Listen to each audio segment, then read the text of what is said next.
Okay, so you're just seeing a wood block there, right? Yep. Cool. All right, so good evening. Thank you very, very much for coming at short notice.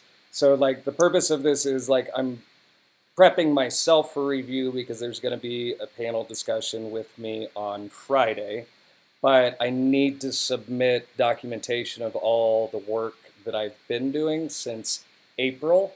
But it's also kind of a test to see what if I'm ready and prepared to move on to a thesis exhibition.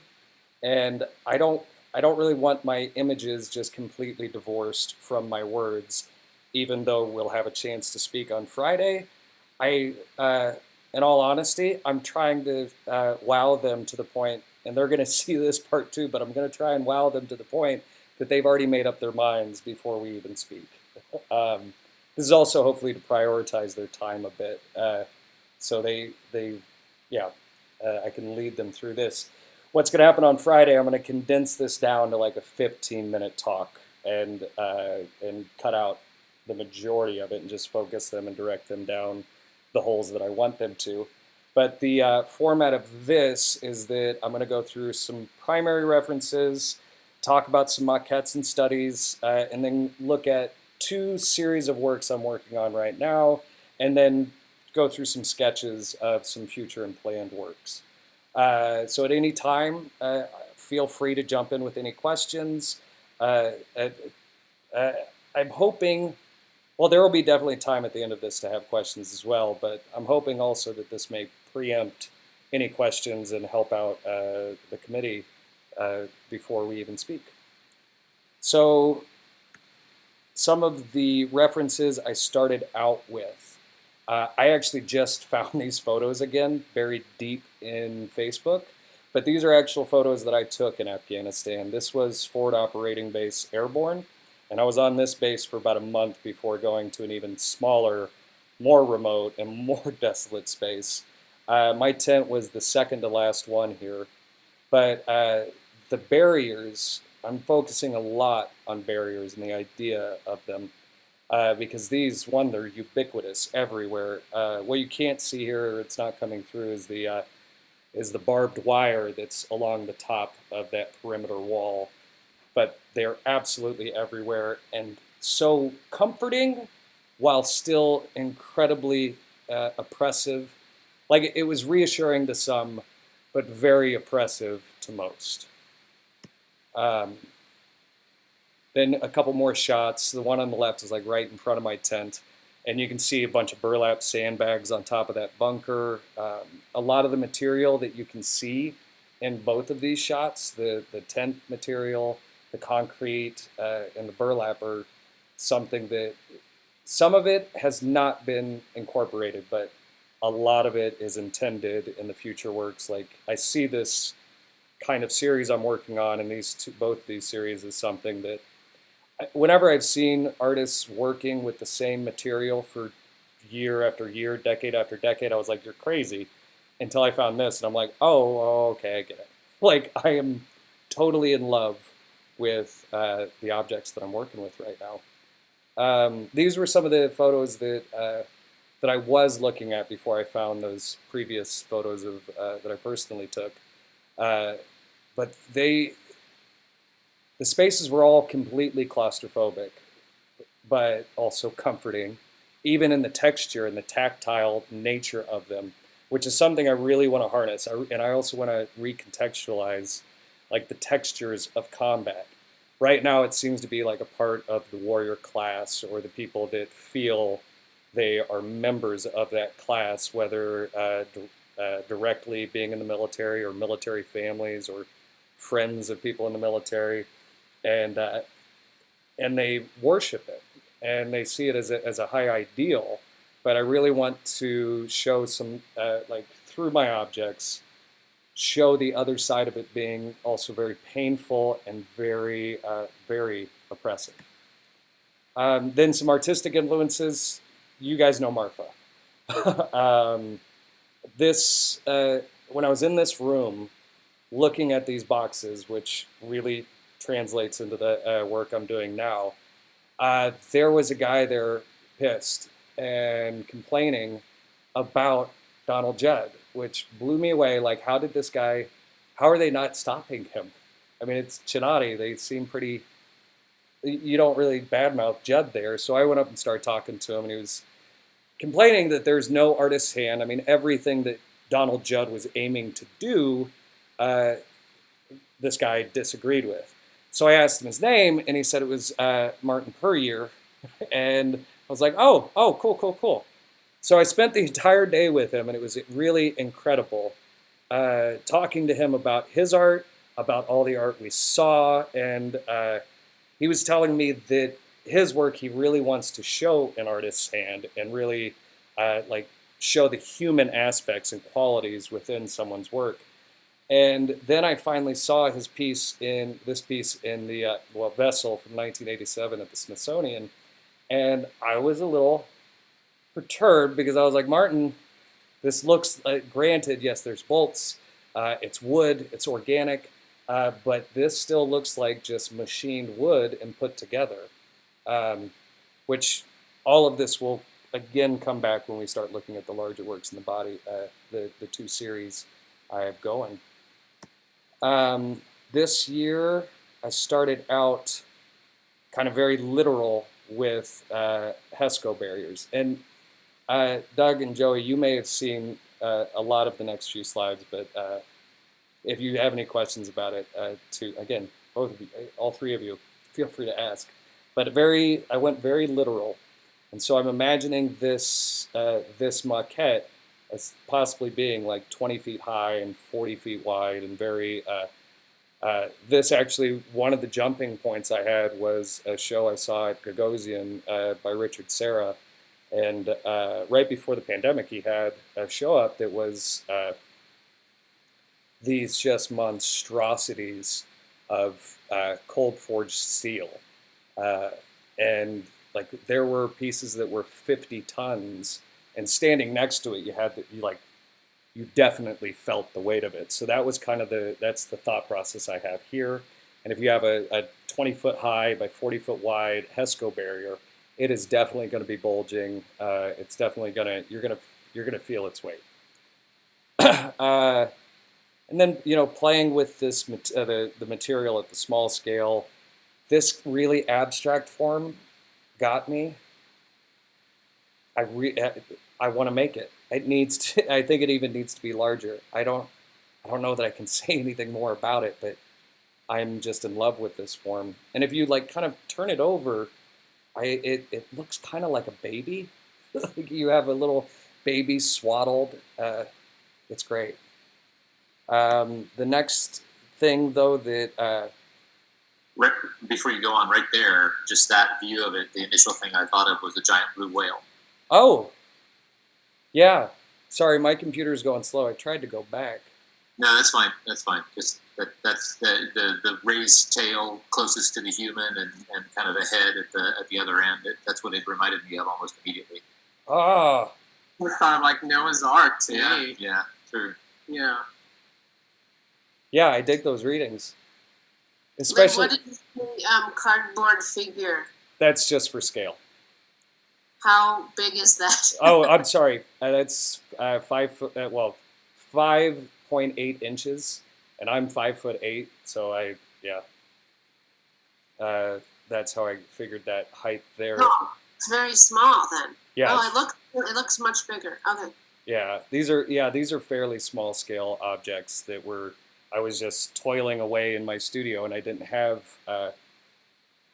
access. Well, I had the access, but I didn't quite know how to get it. Like it was made available to me, but the process of getting into the welding studio, ordering steel in Lawrence getting used to a new city, new environment, trying to figure out how to get the materials you need, especially when it's not readily available at the art and design store. So I didn't get a chance to really start building these, and I desperately want to. When I do finally get steel ordered, this is going to be the second thing I build. But it's when I'm closest to Iraq and Afghanistan is usually at bedtime. So when I was, again, kind of going very literal, I just saw a giant Hesco bed and like Hesco blankets and trying to see that, show what it feels like to come home and not to still be absolutely like I'm gonna disassociate when I a lot of times when I go to bed, and it's yeah. So heavy shit.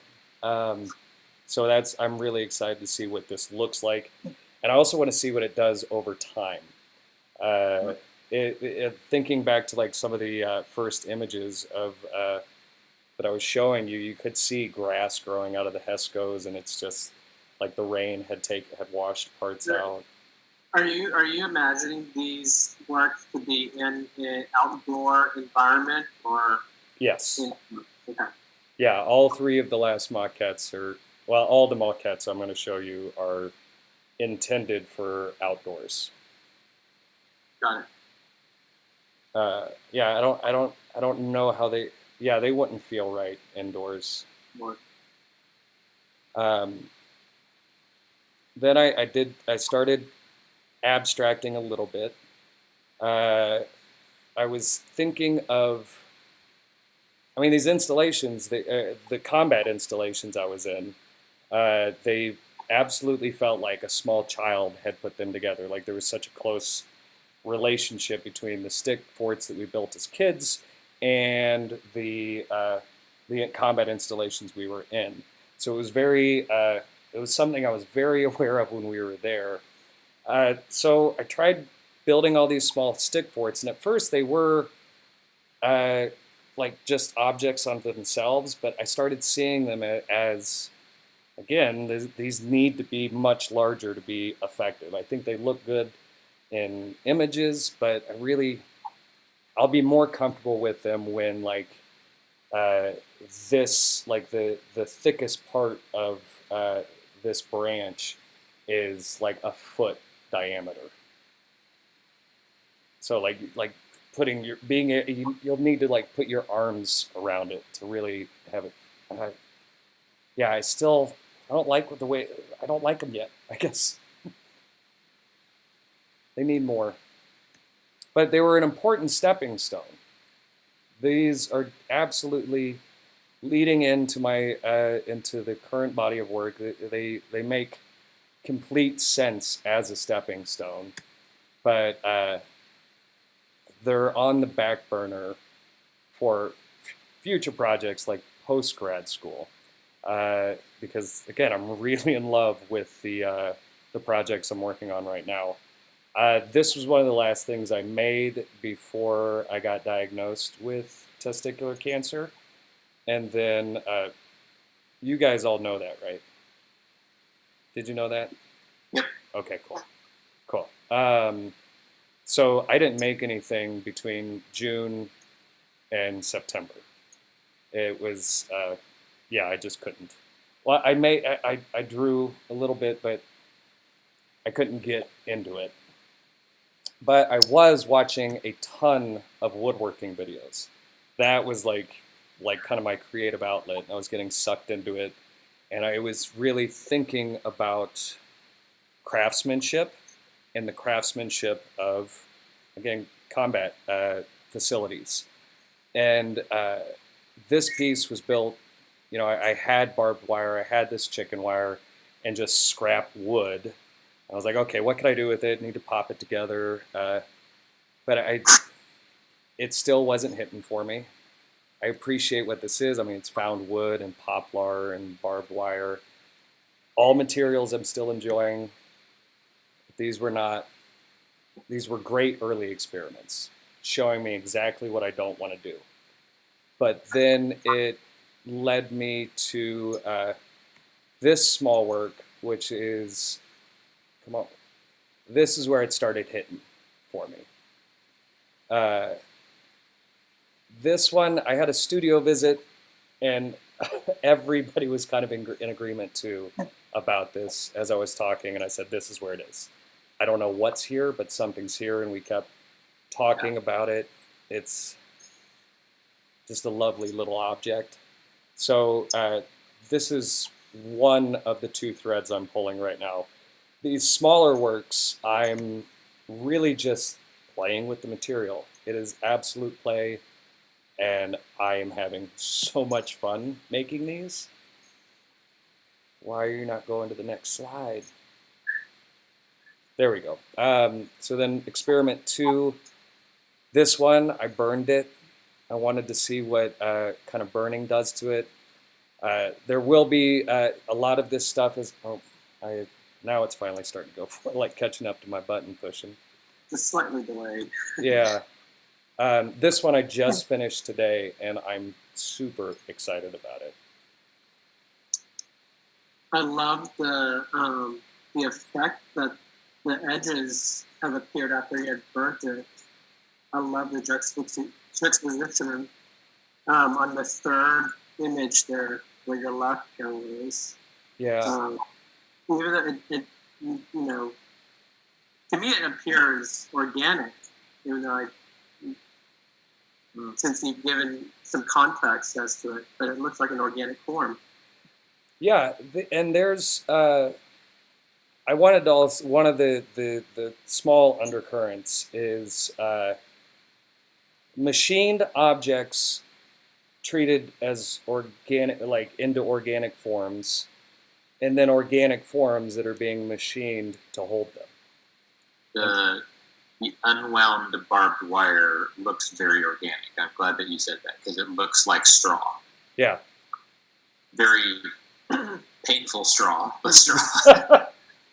It is. You should see my hands. Like I have. Well, I watched one of the videos while you were doing one of these. I forget which one it was that you were doing, but you were playing with the barbed wire and was like, oh, fuck. Yeah, it's even through my gloves. Yeah. Oh, yeah.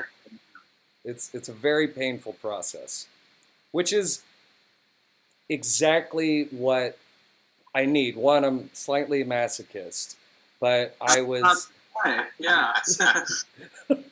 But I've been. Everybody needs a hobby. Yeah. Say that again? Everybody needs a hobby. Yeah.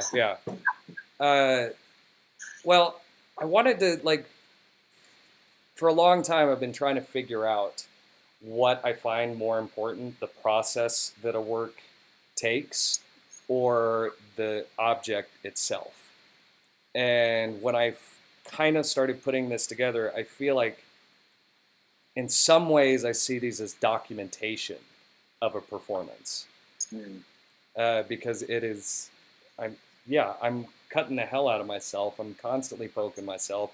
I'm about to lose both of my thumbnails. They are, I crushed both of them in 2 separate incidents. In the, like this body of work, actually, I started the 2nd week of October. And since then, I'm about to lose 2 nails. I've gotten 5 stitches. I can't even count how many times I've gotten tiny little cuts, and I even just started wiping the blood into them. Go ahead. Have you had your tetanus shot? Yes. Have you photographed your wounds just to, You should document yeah, those. you should. And If you have, I You know, do. in this particular setting, it would be really, really interesting to have the photographs on the wall beside the artwork itself, the photographs of your wounds. Or even the video of Yeah. you fabricating these. Absolutely. yeah. Because that's such a big part of your, whole life is performance and experience. It's your whole concept here is experiential, and from your photographs from Afghanistan to now. So, and then Yeah. you live stream everything. So. Yeah. And I with these too, I feel like I've found something that does translate into the white cube, this performative experience and this experiential element, because the 2 things that are not going to translate at all, just like any work of art, is going to be scale, is going to be texture, and I have an image a little later on that may help kind of contextualize the scale. But I mean, the tallest object back there, the barriers stacked, is 7.5 feet high and a foot and a half wide. So it's really is giving you a very oppressive feeling. And when I backed it up here, I think I'm getting ahead of myself, and I'm going to get to that, but I want to talk about binary first, and then hop to the because binary I'm going to move through fairly quickly, because the barrier stacked has a lot more to it. These pieces I wanted to figure out how to get two boxes to speak to each other, and the other kind of experiential thing that I've been thinking about through all of this is this like life and death dichotomy. Those HESCO barriers imposed that were implying that you're safe and you're going to be alive here, but you're in a very deadly area. And again, the cancer had me listening to a lot of Alan Watts and like Buddhist mentality and thoughts on life and death. And I started thinking of this as like two black holes that were like coming together and creating that gravity, the proof of gravity in the world. I mean, in the universe. Do you guys know about that little blip that they had? They had they developed an entire satellite array to find evidence of gravity. And in like 2016, just so happened within a month of it coming online, they saw two black holes that were about to collide.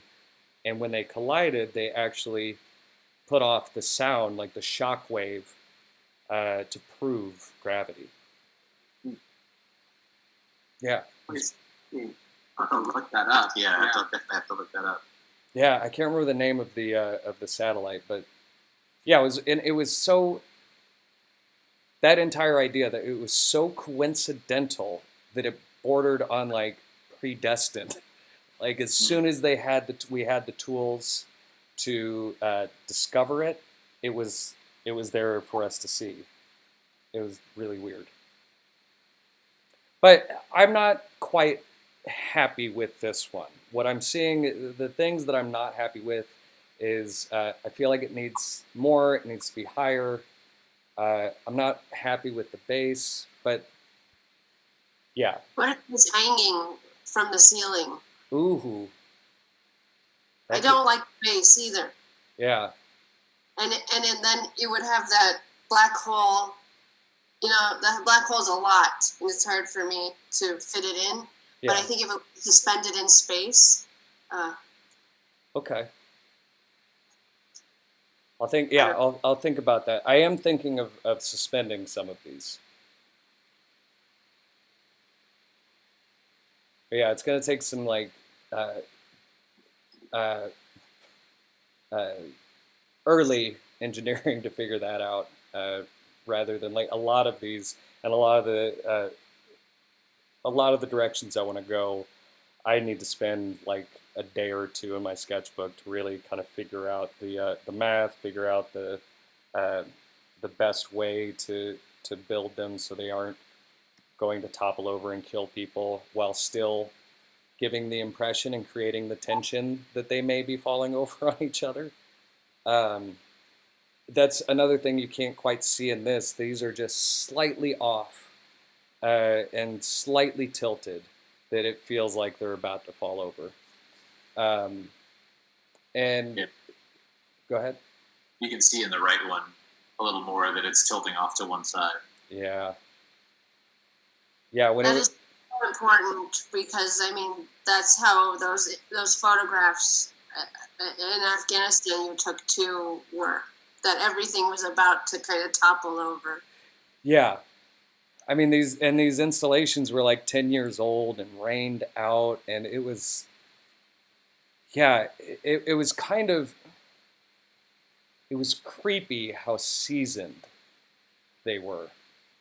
That's Like- an interesting word for it. Season. Yeah. I mean, like they had seen some stuff in the 10 years that they were there, and it, like the politics that surround it, we didn't need to be there for 10 damn years. And I mean, we were just fighting the war to continue fighting the war. That was the Bush doctrine, essentially. Obama didn't back too much off of it, even though he may have stopped outright combat actions in Iraq and Afghanistan. But I mean, our contracts are still going. Ugh. This may be a thought of overkill or something, but did you think about doing the opposite direction of the nails so that the sharp point would protrude out from the planks? I have I don't not. know. I haven't thought about that, but I'm gonna try it. Like, Because I like the smooth. It looks like I don't know if you sanded it down or not, but I like how the wood in general to me is comforting. It's warm, and then just to have that contrast of something that's poking out of there. There's something interesting about that to me.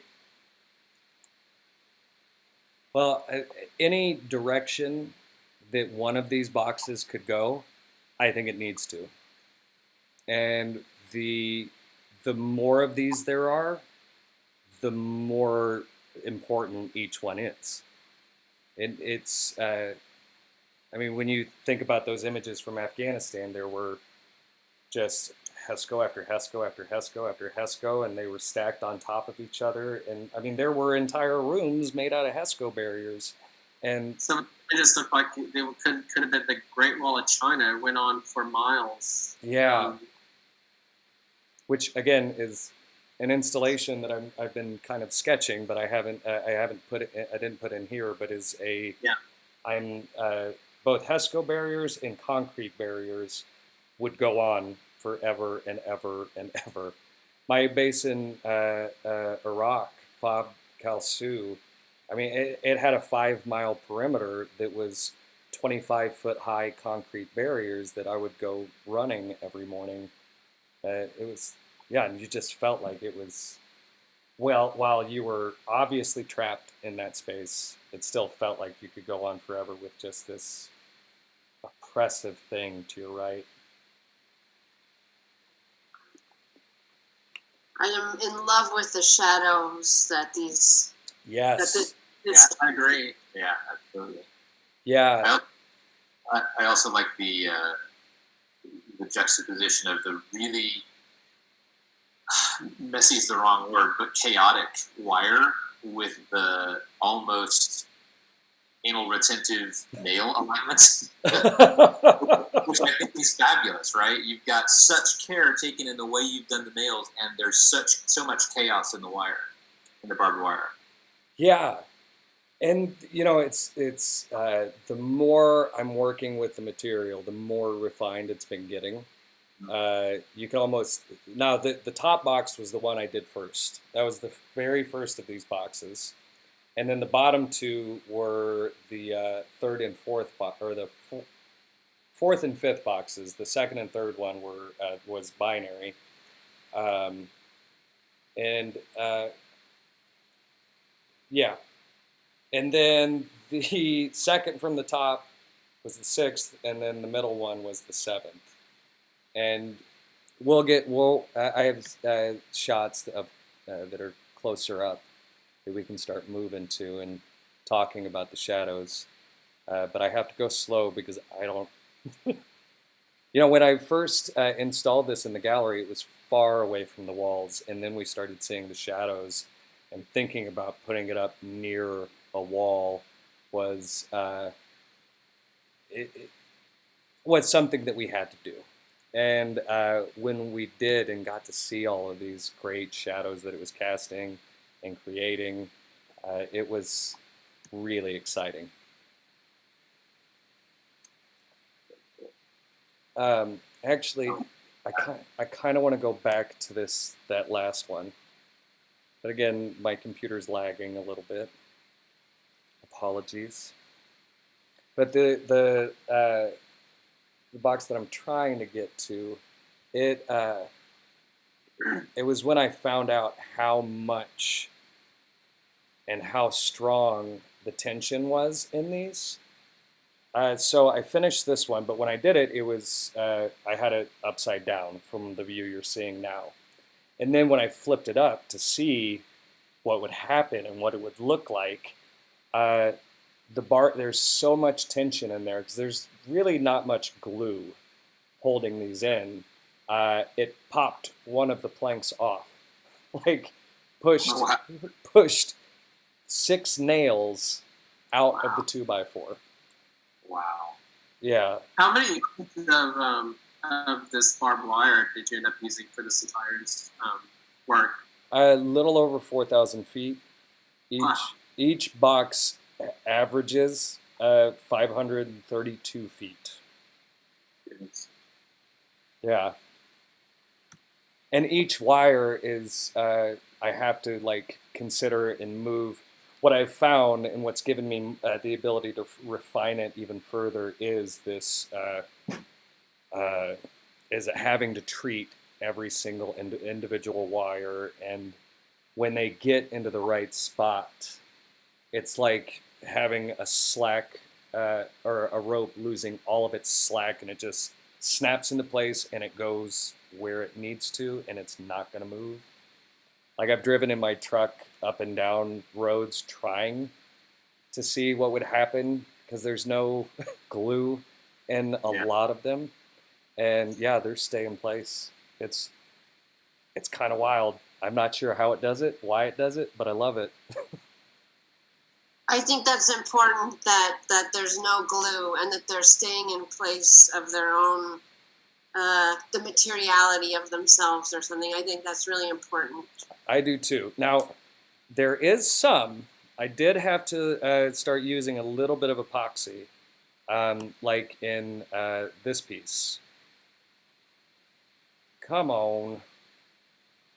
Yeah, so this on the left, there's like, I created a net of wires with a hole in the middle and then started kind of weaving more into it on the other side. But that first row, I did start epoxying them in because I would get 2 or 3 rows deep, and then all of a sudden it would just like fly apart. I still get smacked in the face with barbed wire that just pops out of its space.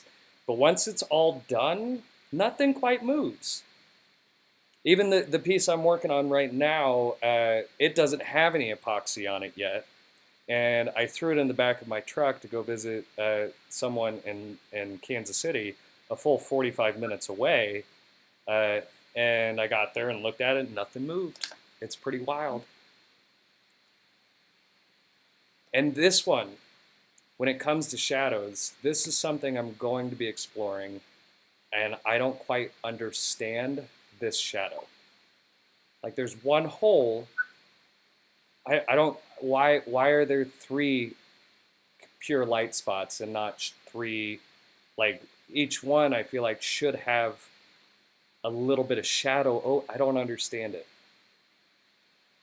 But this got me really excited. That's interesting. Yeah. Well, here I feel like this connection with the Judd boxes you were showing before and the light with those. Mm-hmm.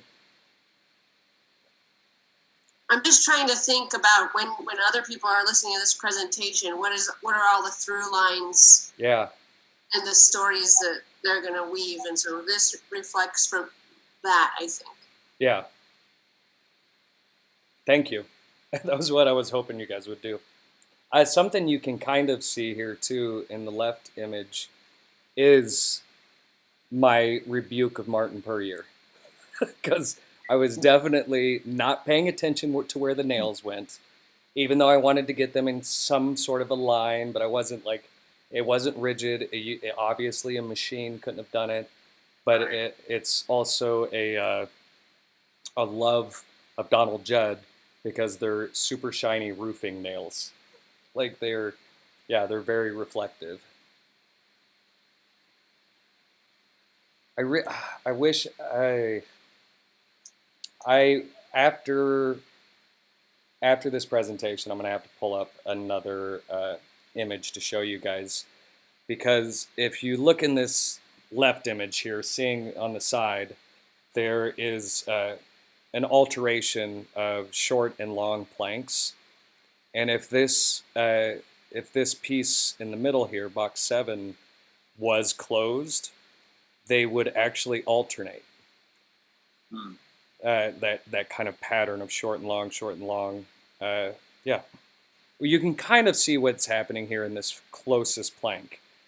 So the one at the very bottom is a short plank, the middle one is a long plank, and then the one in the box above it is a short plank. So it would create this. It's this really exciting pattern. I'm going to show you in a little bit. So yeah, box 7. This one was where I really started figuring out how to be very precise. Ooh. That's pretty. Isn't it? I'm really in romantic love with this work. It is hard to pry myself away from it, and I am like, if I'm not working on it, I feel that it's not near me. Oh, So yeah, there are so many. This really, again, ties into that dichotomy that I'm thinking about, life and death, and especially in my very current moment of dealing with cancer. Like even at this very moment, I'm waiting on test results. So it's like I'm teetering right there.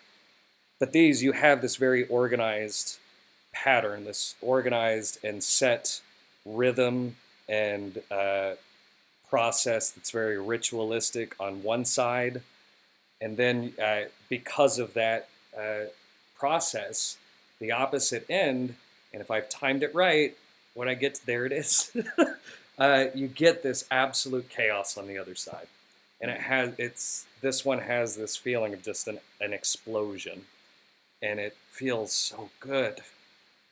it's really interesting to see both sides of it, because inside it feels so calm, and looking at this, it is like you said, it's just an explosion of chaos. Yeah. Absolute chaos. And it's so, yeah, and the way it catches light. Mm-hmm. I do have other types of barbed wire I'm going to be experimenting with in the future, but right now I'm pretty obsessed with this silver stuff. The next one is going to be, earlier you saw there was the silver and red ones. So that's going to be, I am going to try and incorporate that into a small experiment in the coming days. And I'm not going to stain these anymore. Like these are stained with just an ebony and then shellacked. But from now on, I'm going to start burning them to finish it. Something else I learned from this, this is where we started getting it really high, because in the left image, it's 9 feet tall. One of my advisors, Steve Gersh, and I, we were visiting in the gallery, and he was giving me feedback. We decided to put half of we were going to try and put both binary, both the boxes on top. But we only got one, and we're like, nope, this is scary. But this also showed me that that I really, if I'm gonna do more open and closed compositions in the same tower, it can't be like on the right where it's dead center. I really need to put it off to still do whatever I can to ratchet up tension. And then this should help with scale. Steve's like 6'2". Yeah. And I asked him to get in there, And he like got close and then started really moving very slowly up to it. And each module is not attached to each other in any way. They're not bolted to one another or anything. Or nope, they're just resting on each other. Yeah. But if I get it taller, then go ahead. You should mention that. Yeah. You should mention that when you're describing it. Awesome, I will. And I've already engineered how to get it taller. Like I'll be using dowel rods. I just got ordered a doweler on Amazon so I can start creating my own dowels to also hide fasteners that are not desirable for me. I'll be using screws but only showing nails. I think that again, that's really invoking and thinking a lot about the process of hammering. And the process, again, of what it takes to build these things. Yeah, this entire series is so exciting. But now we're going to start talking about some sketches. This is how I'm like when I'm just on the bus or doodling. This is kind of how the boxes look in my sketchbook. And I've tried out most of these. And most of them I've torn back apart because I'm like, nope, that is not at all what I'm looking for, and I don't want any evidence that it was made. And like I said earlier, that this review, I am approaching it as if it is one, a proposal for a show, but also proof that I can put together a cohesive solo show. So this is a sketch of the gallery inside KU's art and design building. There's one high side, and if you'd ever been there, you look at this, you'd say, oh, I can totally see where it's at. But there are different variations of towers that I'm wanting to make, and I'm wanting to make a lot of them. Like I said, they will, for each new box, each new tower, the more sense the last one will make to me. And the more of them they are, the more, like, this modularity, this repetition, this just, I'm losing my words because I'm getting kind of excited and going visual. But so yeah, the first tower is open compositions, then tunnel, then a completely closed composition, which I'm really excited about because I do want to focus on those nails. I want to focus on joints, and also kind of put it in an absurdist, and maybe that's the wrong word. Put it in a context that is it's not. It's doing something, but it's only doing something for dress. It's not a utilitarian object. And then another one that I'm really excited about and I want to do is just a giant log that I've cut to 18 inches by 18 inches by 9 feet, or 3 foot by 3 foot. And I have not explained the dimensions, have I? 2 seconds, my battery is about to die.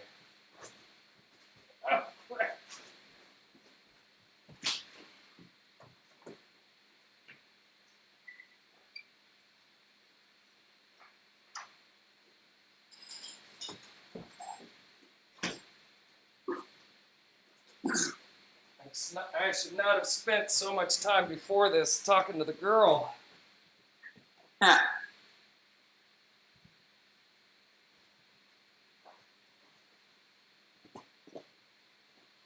Girl trouble. It's wonderful. She is an incredible young woman. She is a singer-songwriter named Una Walkenhorst, and she is a very good COVID person and doesn't leave the house, but when she's at home, she does music full time, but then also works for a charity that tries to combat redlining by remodeling homes and doing rent to own to build generational wealth within communities of color. And it's owned by by two people of color, Asia, I can't remember the name, or she works with Moxa, which it's a sexual assault survivors group. She's incredible, and her folksy music is beautiful. Anyway, where was I? The log, and I haven't explained the dimensions. So I was told either in Iraq or Afghanistan, I can't remember, but we were actually talking about HESCO barriers and how crazy they are and how this guy made a mint. And some, grizzled old sergeants like going, well, you know why they work? It takes 18 inches of dirt to stop a bullet. So, that's, it was really smart. And so that's what I was going off of. That's why everything is 18 inches, will be 18 inches or greater. And if it's larger than that, it's going to be a multiple of it. But it just didn't, it still wasn't sitting right with me. But I kept thinking, like, screw it, man. Like, just believe it and others will too. But then I woke up one morning at like 5:30 and it hit me. I was like, either that sergeant didn't get the euphemism when it was told to him, or he was playing it so coy that I didn't get the euphemism when it was told to me. But what it takes is an 18-year-old to stop a bullet. And that, I was like, oh shit, I gotta get to work. So that's where these larger works do have these constraints that I'm trying to operate within. I'm only using hardwood lumber lumber construction materials because that's what we were given. We were children given daddy's hammer and tools and daddy's supplies to build a house, and 90% of us were just trained to shoot things. So yeah, which is where also the kind of good bad craftsmanship that I'm using. I'm very aware and know how to put these things together, but I'm okay. I'm like, yeah, all flaws are intentional. Well, and the stick forts now, come in and you gotta say that bit about the dimensions very much. That's horrific and intense. So yeah, that's that. Yeah, it is, and I'm hoping that's. Again, I'm trying to create. I'm trying to contextualize this texture of combat, this idea that it is about 18-year-olds. It is about our children and our disregard, because we find this as like this very high ideal. A tangent I have. All right, we have like 3 more slides, so I'm okay going on this tangent. When my conditioning was already screwed when I joined. I was a liberal, wild idealist going in. But when we graduated basic training, we had to march a mile back to our barracks before we could be released to our families. And the entire time, we're calling these military cadences that are just these horrific stories. And like it's designed for 2 things. One, to desensitize a young recruit from the idea of death, and also to build unit cohesion, because you're all singing together and esprit de corps and all that. But when we walked all the way back, the families were dead silent the entire time. And we marched in place. It was just a really dramatic scene. And when we finally stopped marching and were released to our families, there was not a single dry eye around us. But they weren't crying because their young boys could go die next week, and that's what all these songs were about. And that was a sad thing. They were crying because they're like, my son is ready to make that sacrifice. And it was like, really, that was when it was like, okay, screw this. I'm going to do well here, but you guys are not going to get a mindless killer, which is what all these families were proud of, it seemed like. Ugh. But back to this slide. The fifth one is the next tower I'm gonna make as soon as review is done and I get into the welding shop. I'm gonna create a 3-foot by 3-foot by 9-foot HESCO basket and fill it with burlap sandbags because the texture of those, I want to see the texture of them. Well, I love stacked sandbags. Just the orderliness of it is really nice, and then you can get this you can sense their weight. And then placing it in this HESCO cage, you're getting the weight or suggestions of the weight in two ways. One, just them sitting on top of each other, and now they're going to be pushing up against this cage, and it's just going to be so many great textures. It gets me excited. Yeah. And once I have enough of these too, I don't know, I'm thinking of wall pieces, but I'm not sure how they're going to work out. So here's just some sketches, again, placed in KU's art and design space. The one on the left, I don't know what those are going to be made out of, but I've been clearly envisioning 3 empty boxes that are yellow, purple, and red. And I need to figure those out. Yeah, so they're like wall pieces. I'm not too sure what's going to be happening there. The last slide I have for you is Huff and Puff. This piece, it's an 18-foot high pyramid. It'll be 18-foot high HESCO pyramid where like the last 3 to 4 feet is just dirt piled up. But it'll be completely filled with dirt. And then on the outside are going to be stones and rocks and boulders kind of piled halfway or up or so. Each side of the base is going to be about 9 feet. So again, holding within the 18 inches. But this was kind of spawned from a story in Afghanistan that was, we caught some guys throwing rocks into our barbed wire, and they were trying to build up a little bit of a ramp or something they could jump off of to get through the barbed wire and jump into base. So we arrested a bunch of these guys. And then like 2 nights later, I'm in behind my aid station smoking a cigarette right where these guys were creating this little ramp, and I heard a noise in the bunker right behind me. I was like, great, if there's a bad guy in there, I can't go away now. I have to like actually find out what's in there. So I grabbed my rifle, I turned on the flashlight at the end of it, and I kind of covered it so that they wouldn't see me coming up. And I pop around the corner and, put a weapon on these 2 guys with it, and like, blind them with my flashlight. And I have a round in the chamber, and it's these 2 idiots. One who's still a very dear friend of mine, and I'm very proud he's stopped drinking. But yeah, they were huffing air. They had condensed air they were trying to get high with. So it like just both of those kind of were very traumatic events for me that I'm watching my guys hurt themselves in a situation where I was trying to protect them.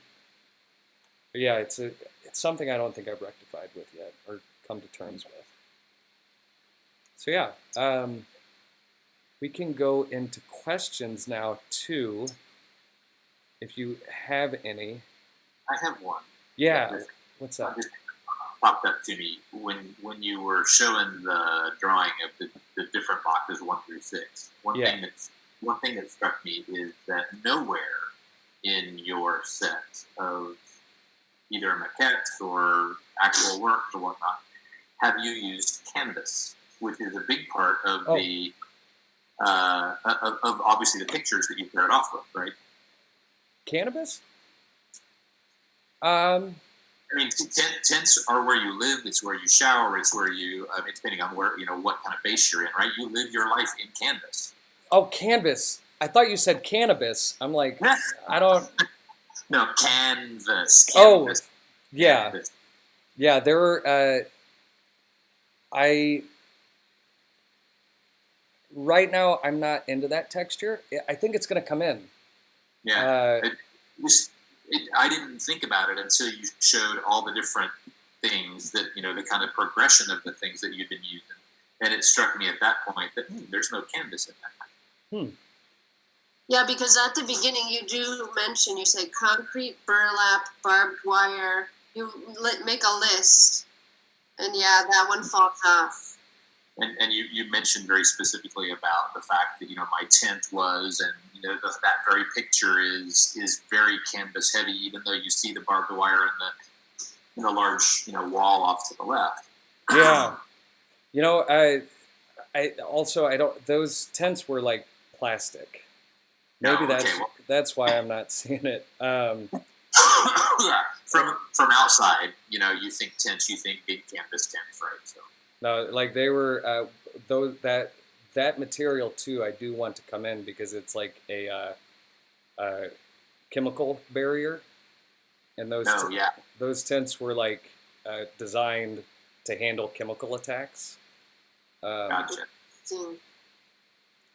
And then the inside again, like we had built out things in raw plywood, raw 2x4s, and built flooring on the bottom of it. It was really surreal, and it was such an interesting thing. So you have these these softwoods structures that everything's built on, beds, but they don't have a roof. They just have like this plastic chemical barrier above them.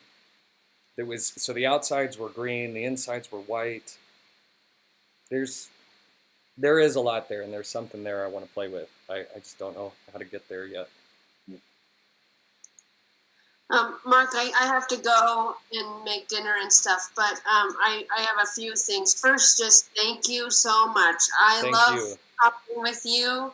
Your ideas are so alive and thoughtful, and I can see completely your train of thought through all of the slides that you've shown us. I really would love you to stay with those weaved sticks.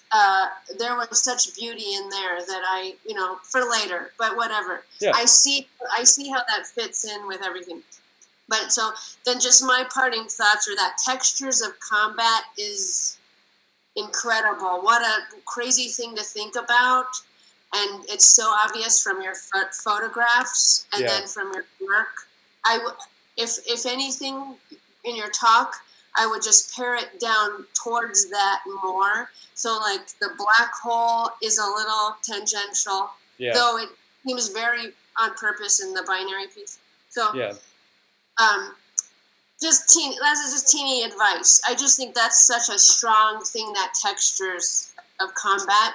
And then, of course, the kids building the stick forts, and then how you kind of bring that back at the end. Yeah. I mean, it's just beautiful, and I trust all of your moves, and good luck to you on your talk. Thank you so much. Mm-hmm. Yeah, I really appreciate it. I love you. I don't even know anyone who has a worse year than you. The pandemic, this fucking election, cancer, Jesus Christ, Mark, take a break. Take a breath, yeah. I love you. Okay. Bye. Good to meet you. Nice to meet you. Have a great night. Yeah, you too. Summer's great. And she has one of the coolest and hippest galleries in Denver. It's in her garage, and it is completely, it looks like a white cube until you open the garage door. I have to make a note to see it next time. Yeah. I'm also kind of looking at you guys on my TV underneath the computer, because that's the screen I'm recording. But yeah, do you guys have any other questions? I don't have any other questions. I echo what she said. Yeah. It's really powerful. Very thought out. Love the box pieces. I really enjoyed watching. I think I only was able to spend about 5 or 10 minutes on the one that I watched the live stream, but it was Yeah. it was really really cool to watch that happening and to see the final product is amazing. They're beautiful. Thank you. Thank you. Yeah, I'm not too sure what I'm doing with the live streams yet, but I know that they're important. I know the initial like jump on them was all of these conservative people in my world that are like going, "What? You're an artist? Like what? Come on! One, you're obviously a little mamby-pamby, but then you're doing a hobby for a living. That's not real." So it was Yeah. it was like I need to show people what an artist does and what he goes through or what they go through. But now it's something different, and I don't know what yet. But I think it's important that I keep doing it because, yeah, I'm on Facebook all the time live streaming. So. Yeah, it's very cool. Yeah, and I like how in the very beginning of your for context when you're showing pictures of your time in Afghanistan or overseas, the background, the entire environment, the natural beauty with mountains in the back. I see that reflection when you were showing your mock-ups and your scales of your current environment in Kansas. Yeah. And I like how that mirrors one another. So I think you may have something there as well. Another idea to toy with. I could see that. I'm really lucky with that view. That's right behind my studios on campus, Yeah. and it's like top of the hill in Lawrence. They call it Mount Oread. It's the tallest point in Lawrence that the campus is on, and yeah, they call it a mountain, and it's cute. I completely understand what he's saying. I would think about that in terms of placement of the actual full size pieces, as and when you get to make them. Yeah, maybe with the stacks, you've got these shadows that cast these great shapes that are very abstract, but yet there's some forms that appear ominous, but maybe there's some relationship there that we don't know about yet. I think so too. I know the shadows are important, and I think some works I need to focus on. I need to focus on the shadow. Some works I need to focus on the form, and find some sort of unity there. But again, it's just going to take a lot of experimentation, and I feel like I found what I'm going to be working on for for the foreseeable future of my career. So it's exciting, and I'm really happy with it. Yeah. Yeah, it's beautiful. So we're loving the progression. We're loving the process. Thank you, guys. You have the solo show. I mean, we're not too far away from. Yeah, we can drive up. Please do. That'll be spring 2022. So yeah, we should be able to travel then. I hope so. Yeah. If we can't, I'm just gonna crawl into a hole. Yeah, this is insane. Do you guys have any other comments? I mean, I'd love to keep chatting, but I want to I want to stop recording. Do you have anything else before I stop?